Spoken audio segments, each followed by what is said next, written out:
how do we work with others without it being so stressful and upsetting? Hi, I'm Fredo. And if you're like me, you learned the hard way.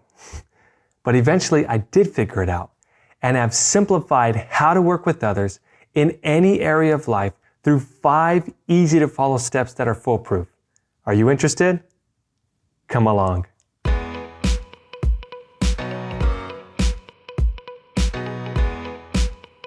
Okay, today we're talking about how to work with others. This is something that I know a lot of people struggle with. For me personally, it didn't come easy. In fact, most of my dealings with people growing up always resulted in me being upset or upsetting somebody else. No bueno. So I created this video because I know this is a common issue people face, and they want to know how to get better at it. So let me take you through my life and how I figured it out. And hopefully you can start applying something you learn when you work with others and see if it helps. Now, growing up, I had many reasons why I struggle working with people. For starters, I was told not to. I remember that being a major message in school that was ingrained in me during my childhood. When any of us tried to get together in school, our teachers would yell, say, "Hey, do your own work." And so this kind of conditioned me to think, well, working with others on anything was not a good thing. Evidently, if I didn't learn to work well on my own, it could limit my potential and I wouldn't be as successful. Have any of you heard this before? I can't be the only one. So for most of my life, that really helped my natural reasoning on why I shouldn't work with others. The main reasons being, well, first and frankly, I was just stubborn. Working alone meant that I can guarantee that we did it my way. You might be wondering, well, if you were alone, Fredo, who's we? Well, we is me and my shadow, of course. My second reason was that sometimes it was too complex. I just didn't know who would be the best person to have on my team. So the stress of making a decision caused me to just not choose anyone at all. Other times it was because I was just too insecure. If you know anything about the Latin culture, we're very prideful, and we don't want anyone to think we can't do something for ourselves. Or lastly, I was just simply fearful because I had so many bad experiences. I almost knew it wouldn't be a good experience if I got involved with somebody else because I knew they weren't going to work as hard as me, and I just didn't have the temperament to tolerate what I considered laziness, and it would just get me upset, then they would get upset, and then it would just mess everything up, right? So as far as I can see, from being raised to not work with others and do my work so I don't stunt my success growth, to not having the tolerance to deal with people different than me, I just didn't see a whole lot of value in figuring out how to work with others. But what I later realized was how silly and pain-causing this logic of mine was. Because as I got older and more experience in the real world, I realized that this is not how it works at all. Society actually depends on people working well with others in order to function. So because I wanted to be successful in society, I realized I had no choice. I had to change. And I had to learn how to work with others. Okay, so let's quickly take a test on this idea that society requires others to work well together in order to function. You count up which one of these major society activities don't require people to work well with others. You ready? Here we go. Okay, what about moving? Okay, what about grocery store supply chains? Okay, what about community service? Okay, what about running a company? Oh no, I got the best one right here. What about building a city? If you couldn't find a single example, it's because there aren't any, which further proves why my childhood thinking was flawed and just led me through a lot of pain. So looking back now, I wish I would have known how much easier life could have been if I only knew, first, the value of working well with others. And second, how. Instead of playing all alone, I could have increased my fun experience by playing with other people or having to prepare and cook my food alone. I could have cut my time in half and made it a more enjoyable experience with others. And even doing chores, if I just didn't fight with my sister so much, we could have saved each other so much time and effort with those kind of things. But where this hit me the hardest was school. I want you to look closely for a minute and tell me if you see a pattern from the beginning of each semester to the end. Okay, what did you notice? If your answer was that I did everything alone, you'd be right. So by the end of the semester, you can see how much hours I put in. By that time, my mind was fried and I was just so stressed. But my teachers were happy because I was doing all my work alone, just like they told me to. And so, this is kind of how I worked for most of my childhood and young adult life, not really seeing much change in my thinking or my stress level. But then, something happened. Something amazing. I had something wonderful and amazing happen. I took a logic and leadership course by a professor named Dr. Dean Kashiwagi. He had the most captivating stories. I remember him telling a story that never left me the same. So he starts telling a story about when he was younger and how his Japanese culture taught him how to work hard and work alone. That was the true measure of success. Immediately he had me because I thought, man, that's just like my Latin culture. But then he said that idea he later learned in life was stupid.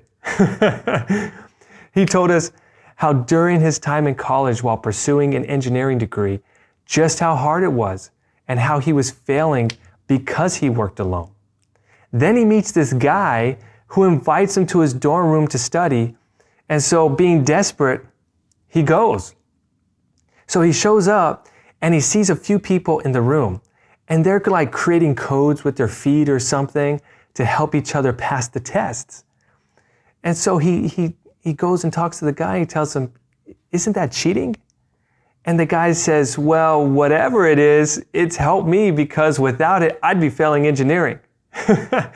And so the guy ends up doing this for the rest of engineering and graduates. And of course, Dr. Dean didn't end up participating with this guy, but eventually he passed college, though difficult, and he went into the industry. Fast forward, he later runs into this guy while he's doing engineering research and finds out that he became the director of the state of Hawaii's construction projects or something like that. And he was just simply amazed. Then Dr. Dean looks straight at us and he tells us that this is when he learned one of the most valuable lessons that he never forgot from this guy. And that is, if you swim alone, you die alone. When I heard that, I instantly knew he was right. And I knew I had to change. But I didn't know how. I went on to work for Dr. Dean at his research group with his son, Dr. Jacob.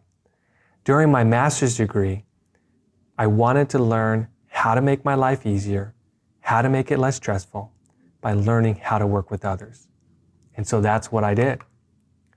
And what he taught me was 5 very simple steps on how to work well with others.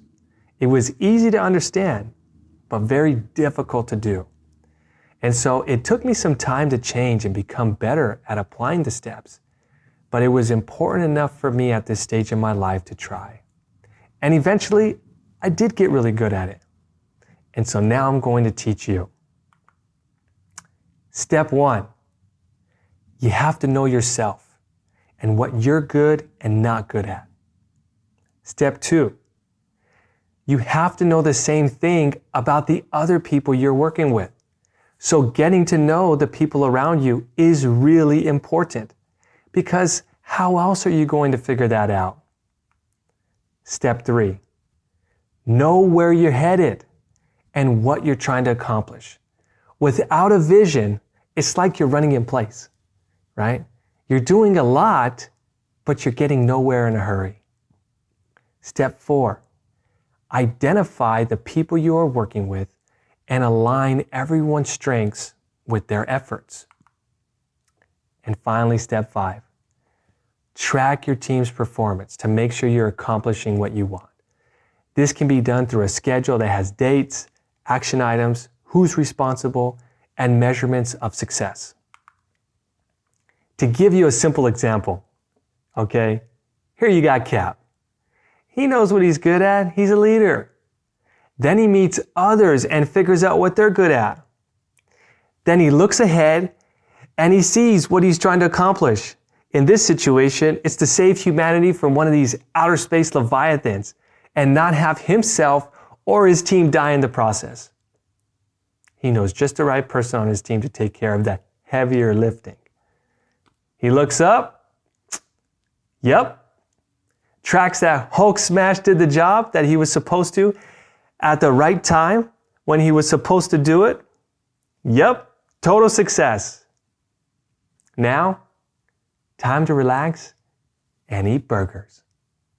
Am I making sense here? To give you a more practical example, let's look at how I got through my PhD program so easily. This time, through many hours of personal development training and trial and error, I began to figure out what I was good at, and that was managing and tracking things, making sure the work got done. I was also good at combining reports and making them look nice. Second, by this time, because I was a teacher's assistant for numerous classes during my master's program and got to know a lot of my classmates, I had a great deal of understanding of who they were and what they were good at. So what I would do was identify a team of friends that were on the same track as me, and we would start by taking classes together. I would hear what the teacher had to say on day 1, what was required, and immediately set up a planning and coordination of efforts meeting. Because my friend Jake was the best at being efficient, he would be the one to identify the best plan for the semester to get our work done the most efficiently. We would identify our objective, which in this case was a final report. Then we would begin aligning each other on who would do what. Once we came to an agreement, I would put it in a schedule and I started to manage it and start tracking the efforts of the group to make sure the work got done when it was supposed to and that it was good. If a team member was having difficulty, I would know it ahead of time and we would realign the efforts. And so by the end, I would collect everyone's work, I'd organize it, I'd make it look good, and all this work took me so much less time and effort. I mean, it was amazing. Now, towards the beginning of the video, I asked you if you saw a pattern in my earlier years of school. Can you see one during my PhD program? Can you tell the difference between my earlier years and my PhD? Yes, there is a difference. What you should have noticed is that I barely did anything alone because I knew how to work with others. It allowed me to be more efficient and have less stress, and my work was just so much higher quality. Learning how to work with others has changed my life for the better. It's made my life so much easier, from creating a wonderful marriage, having enjoyable family relationships, delivering successful leadership programs, to community service. I spend less time and I have less stress because I realize that if I didn't learn to swim with other fishes, I'd die alone. And I wasn't going to let that happen. Do yourself a favor and learn this skill when you're younger, would you? If you do, you will go through less pain than I did. Make the change today. And remember the old saying, things that don't change remain the same.